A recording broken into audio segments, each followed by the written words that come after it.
करवीर पोलिसांच्या गुन्हे शोध पथकाने चोरीचा गुन्हा उघडकीस आणत रेकॉर्डवरील गुन्हेगाराला अटक केली असून त्याच्याकडून सुमारे 5.5 लाख रुपये किमतीचे सोन्याचे दागिने हस्तगत केले आहेत. जिल्ह्यात वाढत्या चोरीच्या घटनांच्या पार्श्वभूमीवर पोलीस अधीक्षक निलोत्पल यांच्या सूचनेनुसार करवीर पोलीस ठाण्याचे निरीक्षक रवींद्र कळमकर यांनी गुन्हे शोध पथकाला तपासासाठी मार्गदर्शन केलं होतं. त्यानुसार गोपनीय माहितीच्या आधारे नवीन वाशी नाका परिसरात सापळा रचून अवधूत लहू धुरे याला ताब्यात घेण्यात आलं.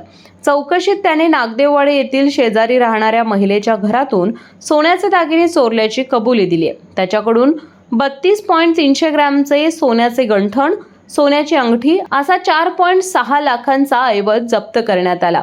तसेच चोरीतील 10.30 ग्रॅमचा सोन्याचा नेकलेस गारगोट येथील बँक ऑफ महाराष्ट्र शाखेत तारण ठेवल्याची माहिती मिळाल्यानंतर तोही जप्त करण्याची प्रक्रिया सुरू आहे. एकूण चोरीचा मुद्देमाल सुमारे 5.5 लाख रुपये इतका आहे.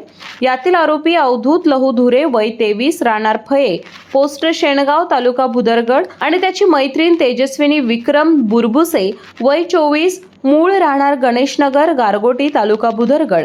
दोघेही सध्या राहणार महेश्वरी कॉलनी B55 नागदेववाडी तालुका करवीर जिल्हा कोल्हापूर यांनी संगणमताने त्यांचे शेजारी राहणारे फिर्यादी सौ शीतल रामचंद्र गावडे राहणार महेश्वर कॉलनी B55 नागदेववाडी तालुका करवीर जिल्हा कोल्हापूर यांचे सोन्याचे दागिने चोरी केल्याची कबुली केली आहे. अवधूत धुरे याच्या विरुद्ध यापूर्वी मोटारसायकल चोरीचे 4 गुन्हे दाखल असल्याची माहिती पोलिसांनी दिली.